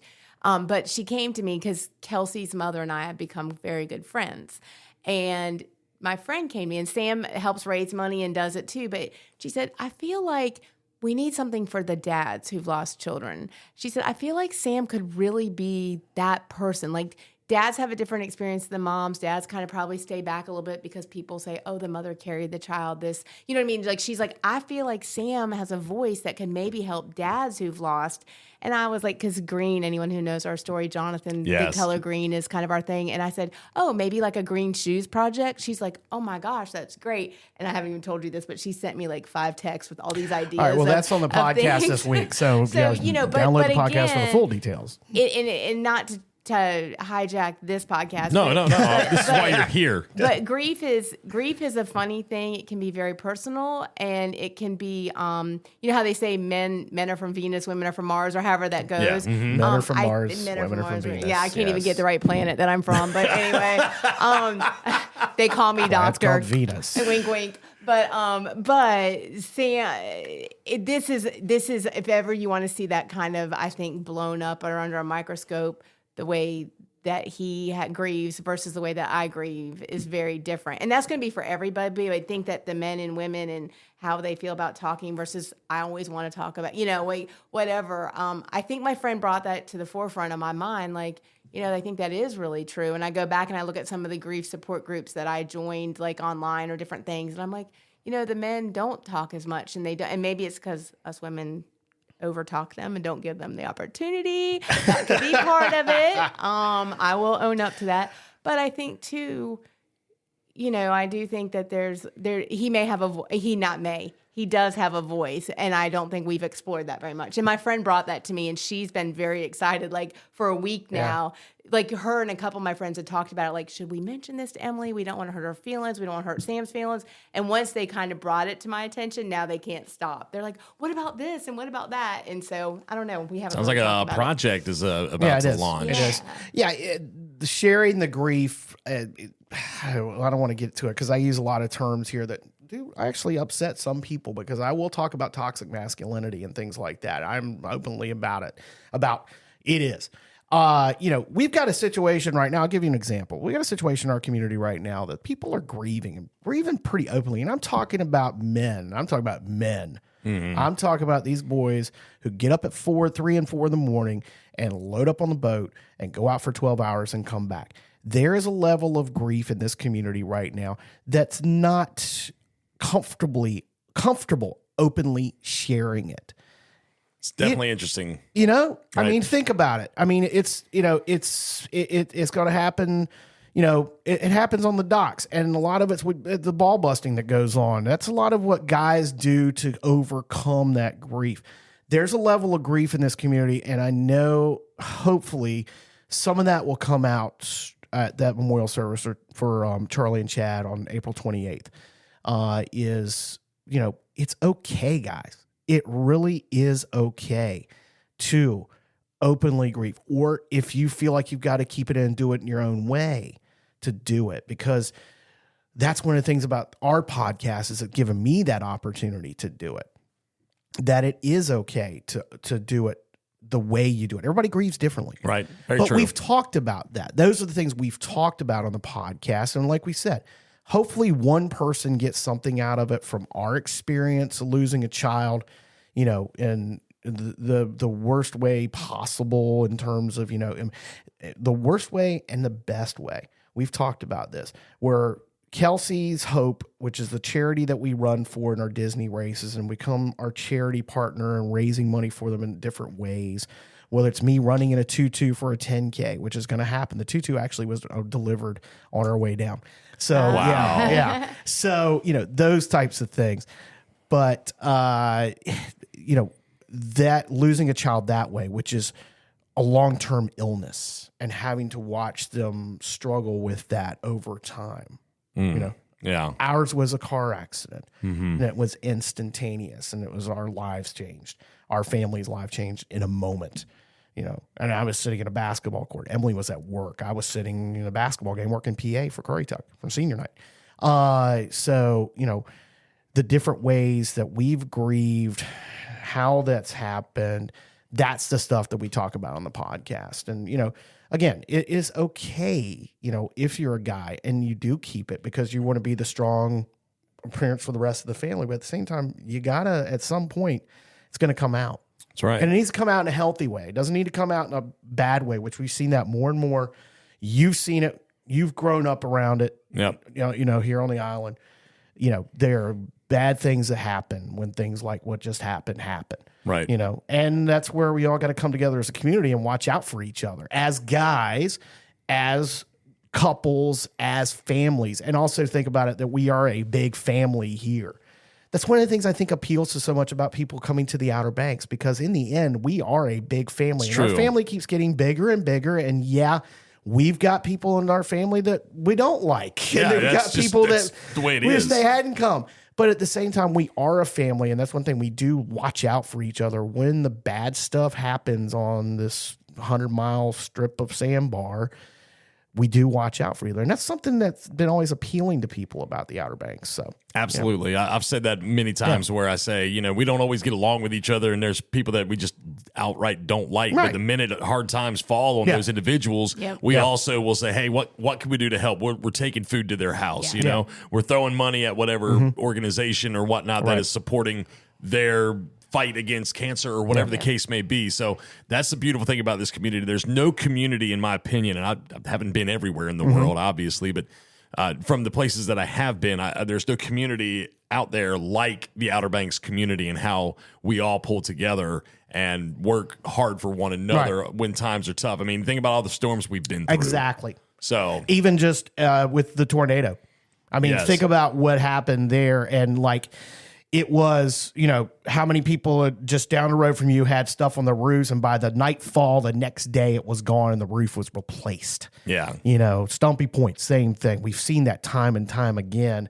Those are the things that they say, well, the damage estimates weren't all that much. Yeah, because, hey, everybody got pitched in and fixed it, and they didn't even claim it, because and that's just what we do. Right. That's I took just a what day we off do. work because I was like, you know what? I'm Yeah. going to go see who I can help Yeah. that Right. day Right. and see what I can do. Exactly. So Exactly. And it's not, and Sam and I are lucky in that I know the Outer Banks community is kind of more like you think Dare County, and some of it Curry Tuck, but Sam and I are lucky that we're members of both of those communities. yes, very much and are. so, Yes. And also to a point, me being in Elizabeth City, that's another community. And so we've seen love from all of Yeah. them. And it's sometimes I feel I want everyone to know that it's when we say Outer Banks, in my mind, I'm also thinking Curry Tuck and those people. But the communities do cross over and help. But Sam and I have been very, very blessed, especially with Jonathan and the passing of Jonathan, and Sam doing the news and what he does. We've been blessed to see both those communities rally behind us every time. So I always want people to know that it is not unnoticed by Sam and Emily Walker that people rally behind us more than once. So Right. we appreciate that, and we always want people to know that we appreciate it. And, talking about the appreciation of it, at the same time, we always carry around pieces of Jonathan as our in memory, whether it's driving the Jeep Gladiator with the lime green accents on it now that turns into a talking point, and where you end up talking to a mom who lost a son tragically just a couple of months before we talked about it. Those types of things, whether it's, and I clean pools on the side now in the summer, and I've got my toenails painted lime green, and I'm out there in flip flops, but it's an opportunity to talk to somebody who may have, say, hey, what's the deal with the lime green? The we lime lost green our- flip-flops. Yeah, Or the exactly. toes. Toes. And it's like, well, we lost our son 5 years ago, and you end up talking to a visitor from Pittsburgh who lost a child. Those types of things. And you get a connection with these people, and you share your grief, or you share the cool memories, or you share whatever. Those are types of things that have been And- really, this sounds wrong. The cool things about this experience, but at the same time, those little things mean a lot to a parent who's lost a child, because we have so many connections to people who've gone through this. And at the same time, getting that love from everybody in Dare County, everybody in Curry, everybody around the state. It's just something amazing. Yeah. And I would like to say when we do talk about grief, we talk about it from our grief Yeah. of our son. But people will say, oh, I know I lost my mother and it's been hard, but I know it's nothing like what you went through, Emily. And I'm very adamant about stopping people right then and there and saying, no, your grief is your grief, and it's not. There's no measuring stick. No, Right. of course not. No. But a lot of people do think that, and I always want people to understand it's okay to be sad that you lost your mother, your grandfather, your best friend. There are some people whose friends are closer to them than their family. So I just am very adamant in I lost my father when I was 6, and I kind of always have joked that I thought that was going to be my bad part of life, but evidently the universe had different plans for me too. But everything does work out for a reason. But everyone's grief is their grief, and it's not fair to try to measure it. So I just always want everyone to know that it's okay. Like your father passed, your brother, your whatever. And I do feel sad, really bad for our other 2 children that Right. we don't talk about nearly as much. James and Caroline, we love you very, very much. But I feel bad for the siblings because the instant their sibling passed away, the parents that they knew passed. And so they lost 3 people. Oh, They man. lost You don't 3 even think about people. that. Yeah. They lost 3 people that they knew. I'm not the same mom to Caroline and James that I was 5 years ago. Wow. We're not the same parent. And granted, as you get older, you change, but that changes you in a way that my son James said every time he calls, which isn't very often, he'll say, no, he does, but he'll call and I'll say, is everything all right? And just about 6 months ago, he said, Mom, why do you always answer the phone when I call you? Is everything okay? I was like, because you never call. And in my mind, there's a form PTSD, whatever you Yeah, want, that there's something bad that's real. happening. And even his girlfriend called today, and I was like, "Is everything all right?" She's like, "I know to answer. I know when I call you to say first, everything is okay." Yeah. But I'm not the same mom. So for those siblings, I think they really, really get the shaft, and there's really not like a big support group for them, or there's not a whole lot out there. And I do feel like they're trying to maneuver losing their best friend and their parents, Right. And so anyway. Not to hijack it all, but grief is a big thing for me. No, well, just when you were talking about you lost your dad when you were 6. Mm-hmm. My wife lost her mother when she was 9. Oh. So she and that's always been kind of a really sensitive thing because I've oftentimes have tried to kind of go down that rabbit hole with her to see, like I remember one time sitting with her, I don't know, about 8 years ago now, and I said, what was your mom's favorite color? And she gets really upset. She's like, I don't remember. And so I think that's what bothers her the most is there's so much about her mother that she doesn't remember. Right. And Right. she wishes that you were 6. Yep. You And know, most so of your memories are repeated memories. Yeah. My sister was 3, and she one time did say to me, she's like, you don't know how jealous I was of you growing up. Like when my mom's cleaning out the house or cleaning out my sister's like, oh, I'll take that. Like, it's like, oh, dad might have touched that pen. Oh, I want that pen. Oh, I want that. And I was like, yeah, that's all right. And later she told me, years later, she said, I'm so jealous of you because you actually have a few memories that are yours. She said, I have nothing that's mine. It's all family memories. It's all what you've said, what grandma said, what aunts and uncle said. So it is. And I worry, like I had a hard time with it being 5 years with Jonathan passing because I'm like, the more years that go, how much am I not going to remember? You know what I mean? How much am I not going to remember? When will it be? Although you say I remember everything, don't let anything go. Everything. But and that child, the stuff he did, holy cow. You do start to kind of worry. So I totally understand that it's like, oh my gosh. And it is a wound that I can understand that. This has all been very good. Now, let me ask you this, with the podcast and everything, are you on all your major podcast platforms? All the major podcast platforms. I have a link tree that links you to all the major podcast platforms. And remember what, every one of them. There's some, you find out, have you found out as you go in there and you start looking, you're like, this is a podcast platform and this is holy cow, there's a lot of them. Yeah, I mean, if you want an RSS feed, whatever, we're all established. We do post ours through Spotify, which makes it easier, obviously, for distribution. Right. But the easiest way to find it is go to samwalkerobxnews.com. Okay. That takes you to, and it's hosted through Patreon.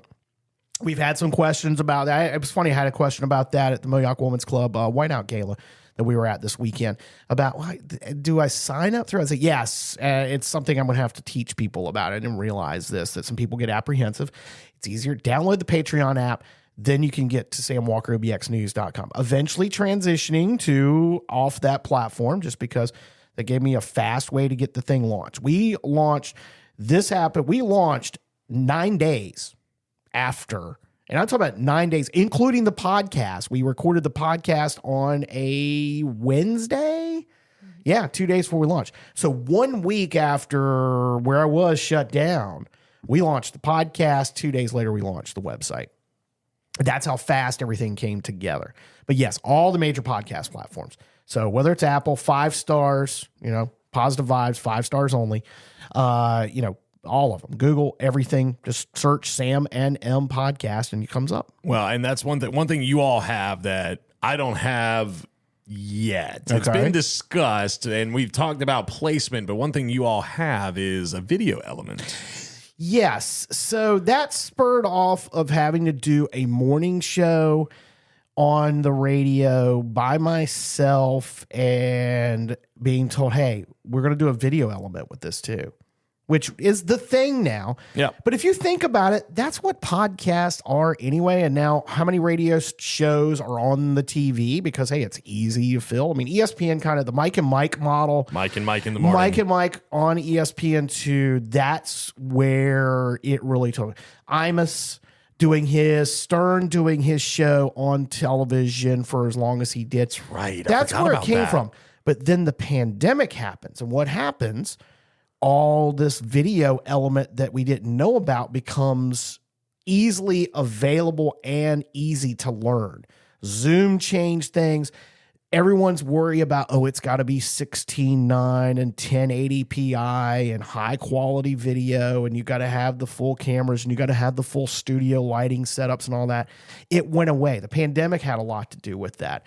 Was just slap a webcam in front of you in the studio and talk. And that's what it came. But then it's learning I learned all that on the fly. So when I was doing that morning show on 92.3, everything you saw, the video element, that was me. I was doing the radio show and the video at the same time with no production help, coming up with the graphics, all of it. Had a little bit of help with some, with the branding and things like that. But for the most part, I did that all myself. So I just need a little tripod right here. And your Yeah. phone. Yeah, and you're good. That's it. I mean, seriously, that's what it is. It's your phone. You can do it on your phone. But I learned that. So yeah, we came up with the video element. I was like, let's do this because as much as the audio podcast side of it's cool and easy to do for me, especially roll Adobe Audition and plug in the mics and let's go, because I've done that my entire life. The video side of it came out of, this is a different way because I watch podcasts on YouTube. Facebook, because of Facebook and Facebook being Facebook on the Outer Banks, that seemed like an obvious choice. So, okay, well, I can record the video. I've already got everything on the computer. Let's go. Throw in the fact that me, radio slob, whatever I'm wearing, I'm going to schlub it up. Who cares? Yeah, who cares, right? I'm going to cut my hair off again because it's getting too shaggy. I hate having hair.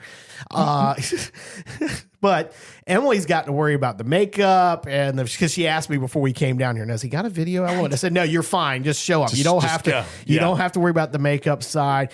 We went from the over-the-ear headphones and what it does to actual hair to, okay, now she's got the earbuds down here. You're we may making have me to go sound with like a diva. No, it's not a diva, but you are more worried about the appearance because of the video element. Right. And we've played with the 2-camera shoot. We've gone back to the 1-camera shoot because that seemed more popular. But yeah, the video element does add another level of complication, but another level of challenge for me because in the end, I'm still having fun. I've always said once it stops becoming fun, I don't want to do it anymore. I'm not going to do it anymore professionally. Oh, gosh, yes. And that's fun because I got to come up with the thumbnail. I've got to come up with the show title. I've got to come up with some pithy graphics or whatever, pithy sayings or in the description. It's, and now we're talking. I know now we're talking the business of the show here, but what you see in the finished product ain't that easy, folks, and it's not easy producing it on the audio side, but just throwing the whole video element, yeah, that's a whole nother level of skill and a whole nother level of fun. I mean, it is fun. And we've gotten a different audience because I think what we're getting using the video element is we're getting the casual person on Facebook scrolling. And, I've sitting here, I've come up with the shorts. I've done that. And it's like, man, that is a lot of work. A lot more work than you realize trying to find 30 seconds of your show after having worked it off for, worked it up for 2 hours and everything, all that stuff. Coming up with that side of it has been a challenge. But at the same time, it's been fun. But we're getting that audience of people who they may stick around for 30 seconds. Okay, great. That's why the cold open. We like to do the cold open. We don't do the produced open like a lot of shows do. We do kind of, I don't have the great silky tones voices that you've got on your show yet. But, and actually having an announcer, studio announcer. Oh, gosh. We just throw it together on that part. But at the same time, that's the hook. We're trying to get the people, okay, they'll stick around maybe for 2 minutes, 3 minutes, 10 minutes, 50 minutes, an hour and 20 minutes later. They're still around. They're listening. And they can't wait for the next show. That's where the video element came in. Because, hey, we grab them on Facebook while they're scrolling at 9 o'clock at night before they go to bed. And, oh, okay, there's Sam and M on. Or, hey, we're getting ready to go to the Outer Banks for a week. And, I make sure I've got all the hashtags in it. I've got to make sure, trying to make sure the SEO stuff, the search engine optimization stuff is done with the titles and things like that. So, hey, we might grab somebody who's coming for a week, just like your show. People are looking for your show that are podcast listeners the week before they're coming. And then they may stick around for the rest of it because they love the place so much. So, and that's what we're hoping to do with Sam and M on the road, too. Being exactly. a much quicker one. I love it. Hey, do the restaurant, we went down to the lighthouse.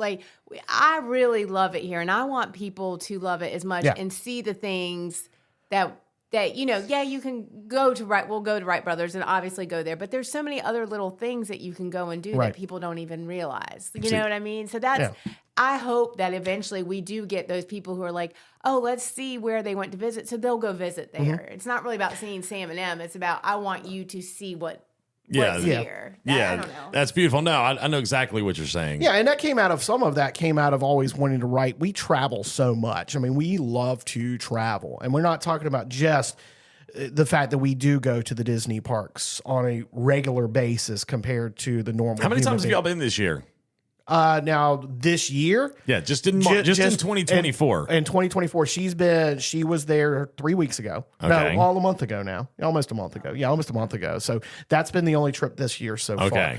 That's what happens when you lose jobs, Justin. You don't have any money. But we are heading back in April. So we go in April to run the springtime surprise. And then after that, I don't know. I've got actually a stay, that 4-night stay already paid for that I got sucked into last year when we were there in November. But in the last 12 months, we have been 4 times. I've been 5. You've been 5. I've been 4. And if you want to go back to January of 2023, there was a jump on an airplane and go down for the day and come back on the same day I did when she ran the half. Or she ran the full marathon. Okay. I flew down on Saturday night, surprised her in Magic Kingdom, and then got on a plane and flew back Sunday afternoon. And then did the same thing a month later, but drove. Went down, drove. But what's crazy is every visit has been visit in the last year and a half has been running related. Yeah, they've all been No one would have Disney ever events. thought that would be They're a all key factor in They're all going. run Disney events. We haven't even talked about the running thing. That's a whole other thing we've gotten into. Well, we might have to save that one for another another. show. We might have to do a I part know. 2 with you guys. We really appreciate you letting us come down and run our jaws for so long. Thank you very much. And this is what I wanted to do. This was kind of my objective with having you two in here because I've always, Emily, I've known of you more or less, and I mean, I knew who you were and everything like that. We've seen each other a good handful of times, but like working side by side with Sam and the such high regard I hold him in. I was like, when this whole thing launched for you two, I was like, super excited, over the moon. I was like, yes, this is great. This is good stuff. People need to know. Yeah. People that don't know who you guys are and what y'all are about, and, you know, like you were talking about with the experiences and things and the news and stuff like that, people need to know that this is where I go for news. This is the people that I want to talk to. And that's why I told you, I was like, Sam, I'm going to promote the heck out of you. I appreciate I want it. to talk really do about you appreciate in it. every one of my podcasts. I say, you know, and I steer people to SamWalkerOBXnews.com because I tell them, I say, look, news, it's not my thing. Yeah. Okay. If there's something that's just unavoidable, I will bring it up. Right. But I will also say, look, I don't have the whole story here, but I can tell you who does. Okay. You know, that kind of thing. And I always steer people towards Sam. And I said, you know what? I want to have them in sometime and give them opportunity to maybe reach a different audience, my audience, have and see what we can do to send them your direction to hear some of those things, some of the things that you're talking about, like the self-help and things of that nature. Yeah. I want my audience, I want them to listen to you too. So if you are a loyal listener to the podcast and you want to know more about Sam and M, again, they're on all your major podcast platforms. Right. You can go to SamWalkerOBXnews.com to get linked in those directions, or you can email me if you have a question for Sam or you want to know more about Sam. Email me, podcast@OuterBanksThisWeek.com. All right. I'm actually getting hungry, guys. Yes. I don't know about you. I want to take y'all over to Lost Colony Tavern where Sound like a Gino plan. is awaiting us. And I so will excited. wrap up this podcast when I get back. Anything else? Any closing thoughts? No, just you find us on, search on the socials, Sam Walker OBX. That's what you're going to find. We got the video elements on Facebook and YouTube, podcasts on all on the platforms, and SamWalkerOBXnews.com. That is where you'll find us. That is the answer. The answer. You need to buy that domain, TheAnswer.com. TheAnswer.com. The OBXanswer.com. Oh, okay, we're buying that now. All right. There you go. Let me see if Thank the you budget very will much. allow. I think, can you get through the door now? I don't know. This head of his is going to be so swollen. I don't know. No. One thing about Sam, definitely a humble guy, and I have a super deep respect for this guy sitting Thank across you, from me, and Justin. I really appreciate him a lot. Thank you. Especially going back to the radio days when I was still trying to learn things. Sam kind of helped hold my hand a little bit. You know? That's good. I'm just saying, no, he did great. And I just kind of learned a lot from watching how Sam maneuvered through things and did things, and just his news and everything of that nature. It helped me a lot. So, to be able to return that favor and say, hey, look, here's my platform. These are the people that I work for. This is what we do, and this is what we can provide. I want people that are listening to my podcast to go and find you guys and become hit the bell. What do you say? Hit the bell. Give me the 5 stars. Yeah. You hit the likes. Like, follow, share, subscribe, all that stuff. Something I will say, Justin. Quickly, is watching you grow as a broadcaster has really been satisfying, because knowing where you started and getting thrown in basically on a morning show with no formal training whatsoever, and now to turn into what this has become has really been cool to see. Honestly, it's been really cool to see that. So, Thanks, Sam. And where it's going to the next level come November, that's even more. Yes. That's going to be even more fun to watch. Yeah, So- well, that's neither here nor there. Okay, yeah. But hey, thanks a lot for coming in, guys. Again, the Sam and M podcast, all your major podcast platforms, and also online, Sam Walker OBX News. Did I say that right? SamWalkerOBXnews.com. You got it. Thanks a lot, guys. Thanks.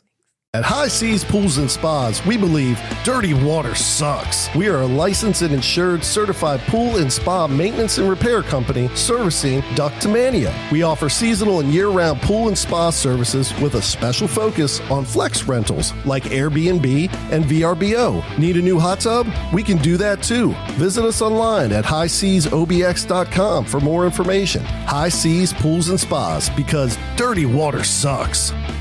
Yes, High Seas Pools and Spas can get you all set up to get work done on your pool and your spa. They clean, maintenance, winterization, all those fun things. And they have like an app, I guess, that you can download that lets you know what's going on with your pool, which is pretty cool. I'm actually going to have them in here in the near future as well. I don't have that date in front of me right now, but you're guaranteed to get some good information from High Seas Pools and Spas as they participate in the show or on the show in the near future.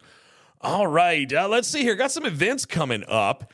Let's see what's going on around the Outer Banks. Oh, gosh. So, yeah, as I always say, make sure you support your local high school and middle school athletics with the season going on. It's baseball, softball, tennis, golf, anything going on sports-wise, please participate. Please be a part of. Please go and watch these local athletes as they compete. Trivia nights going on at Lost Colony, Waterfront Beer Garden, Shipwrecks, Buffalo City Distillery, oh gosh, Sandtrap Tavern, Stripers, Outer Banks Distilling, New Vines, and many other places. There's so much going on around the Outer Banks when it comes to like trivia nights and live music. It's insane, and it's only going to get busier and busier and more frequent more and more places to go to. And you can go online to OuterBanksThisWeek.com, click on the events tab, and you can see everything in its entirety right there. Don't forget about the Manio Aquarium. They have things happening weekly as well, but you've got to make reservations for those, okay? You got to make sure you reserve online.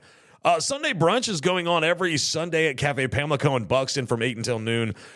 Easter entertainment, I got this piece of intel from Natasha just the other day. The Easter entertainment is Mary Joy McDaniel. Yes, Hatteras Island's very own Mary Joy McDaniel. Love some Mary Joy. She's a fantastic guitar player, fantastic singer, fantastic performer, fantastic artist. She writes her own music too. She's like an Outer Banks Taylor Swift. Does that make sense?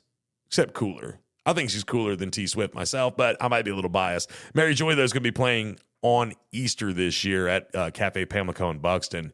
Festival of St. Patrick taking place all month long at Lost Colony Tavern. And it should be noted that the date of this release of this podcast being Thursday the 21st, is Philip Forsland's birthday. Now, Philip Forsman, he is the CEO of Outer Banks this week, and he is 40 years old today. And he's having a big party, I think, sometime in the near future. But if you know Phil, text him and tell him happy birthday and tell him you heard it right here on the Outer Banks This Week podcast, or you can email him. Here you go. Email Phil. Happy birthday. Phil@oneboat.com. Phil@oneboat.com. Y'all email him and tell him happy birthday. Flood his email, like load his email up. He's going to listen to this and probably get mad at me, but you know what? That's okay. It won't be the first time, and it probably won't be the last. Phil, I love you. You know that. There's a St. Patrick's Day cocktail class happening this evening. Buffalo City Distillery at 6 o'clock. You can learn a little bit about Buffalo City and how to mix a few cocktails. You can check out their website, buffalocitydistillery.com, for more details. Kind Cocktails, which I forgot to mention earlier when I first kicked off the podcast. So being represented on our float this year, it was Kelly's Automotive in Manio. He was pulling us. There was Outer Banks This Week, our company, and Kind Cocktails, which is Holden McCohen's company. Okay, he'll do like private lessons and teaching people how to mix certain cocktails. He'll actually come in to be your personal bartender at a party that you're having. He got the most, I feel like, out of the entire parade of all the companies that were involved in our little float. He got the most. He had so many people like walking up and down the streets handing out cards for him. It was pretty cool. So and I was really happy for him because Holden does a fantastic job. But he's having his own mixing class on Friday, March 22nd in downtown Manio. You can go online to kindcocktails.com for more details on how to participate in that. Again, so weather pending, and I haven't had anybody cancel this on me yet or tell me any different because I did talk to Joel earlier about it. The Blackbeard's Revenge 100 race is taking place this Saturday, March 23rd, starting in Corral and ending at the Wreck Tiki Bar in Hatteras Village. And I'm going to be set up there to do the podcast at the finish line. So if you're in Hatteras Village, you want to come down to the Wreck that evening and hang out, I'll be there, and maybe I'll put you on and get you wired for sound. Who knows? As of right now, the race is still on, but the weather is looking interesting. Again, as I said earlier, March weather on the Outer Banks is always interesting. So we're going to see, because there's just some different weather patterns is showing. They're all in agreement that there's going to be rain and some wind. Now, how fast is the wind going to be blowing? Don't know. Some people are saying, it's going to be 30 plus miles per hour. Then there's some that saying it's 20 to 30. Then there's some that are saying it's no wind. They all agree that there's going to be rain, though. So we'll see what happens there. But that's going to be this coming Saturday. Lots of local churches in Dare County and Dare County Parks and Rec are going to be doing some Easter egg hunts. I'm willing to bet those are going to be weather pending this coming Saturday as well. Wanchie's Assembly of God Church, though, is having their Easter extravaganza on Saturday, March 30th from 2 to 4 at the Hope Ministry Center on E.R. Daniels Road in Wanchese. Also, Caroline Owens is going to be at the Pioneer Theater again on March 30th. And here's something that's really neat. This is the Collins Trail ceremony, okay? It's happening Friday, April 5th at 3 o'clock at the Virginia Tillett Community Center in Manio. So they're doing The Dare County Trails Committee is going to celebrate the Collins Trail. You can learn about Marshall and Gussie Collins, who owned the property around the Dare County Government Center. So lots of different organizations that have shown their support, like the Meekins Family Trust, Outer Banks Visitors Bureau, Rotary Club of Manio, the North Carolina Department of Transportation, Coastal Studies Institute, College of the Albemarle. Those are just to name a few. So that's going to be at 3 o'clock on Friday, April 5th. And they say to bring your walking shoes and enjoy the trail after the ceremony. So that looks like it's going to be a lot of fun. That's the same weekend as WrestleMania. It should be noted. Just saying, WrestleMania weekend is that same weekend, but that's not until the 6th and the 7th, which just know that if you try to get up with me that weekend, or especially in the evenings of those days, that Saturday and Sunday, probably not going to answer the phone, probably not going to text you back because I'm going to be watching WrestleMania. Yeah, I'm a geek like that, okay? Fight me. No, I was just kidding. I don't want to fight anybody. Outer Banks Taste of the Beach is going to be happening April 12th through the 14th. More details about all of this is online at outerbanksthisweek.com. Whew. I think I covered it all. Let me think about it while we take a quick break, and I will let you know if I forgot anything. At the south end of Roanoke Island, in a quiet little village, lies a marina known for having one of the finest fishing fleets on the Outer Banks. Whether it be an offshore excursion, a nearshore charter, or headboat fishing, Wanchese Marina is where to go. Wanchese Marina is a full-service marina, complete with a fueling dock, bait, tackle, ice, and the landing grill restaurant. All of this is just a few minutes from some of the finest fishing spots around. Book online at wanchesemarina.com. Wanchese Marina, 4457 Mill Landing Road, Wanchese. All right. I'm really not thinking I forgot anything by way of events. No, I'm sure I'll think of something. If you know of any events that are going on around the Outer Banks, email me, though, podcast@outerbanksthisweek.com, and I will be sure to talk about your event. And we get it on our website, too. That's what we specialize in at Outer Banks this week. We eat, shop, play, and stay. That's what we want people to look at our website for. Eat, shop, play, and stay, okay? Head on over to outerbanksthisweek.com and look at all the fun that we have. All right. Thank you. I want to say thanks to Sam and Emily for coming in and hanging out with me. It was a lot of fun talking with them. Next week, again, like I said, I'm going to be on location for at the Rec Tiki Bar for the Blackbeard 100. That's this coming Saturday, the 23rd. At this moment, the time of the recording of this podcast, I've not heard of any cancellations or postponements or delays in anything. So I may, if anything changes between now and then, I may pop in a quick little snippet on the podcast section and on our website and whatnot, talking about a change in direction if anything happens in that regard. So keep that in mind as we move forward. But the Outer Banks This Week podcast, this is episode number 56, coming to a close, all brought to you by Kelly's Automotive in Manio. I strongly suggest you go, if you're in the market for a vehicle or you're in the market for a shed, go see Kelly at Kelly's Automotive in Manio. Hashtag call Kelly. That's what I was saying the other day walking through the parade. I was like, you need a car? Get it with my guy here. Hashtag call Kelly. So kellysautomotive.com is where you can, kellysobxauto.com is where you can find them online. Love me some Kelly. Super great guy, and I'm very, very proud and thankful to have him as the presenting sponsor of the Outer Banks This Week podcast. All right, I'm out of here. In the words of the late, great Freestyle Bob, later. This has been another epic edition of the Outer Banks This Week podcast. Follow us on social media and be sure to listen every Thursday for a new episode.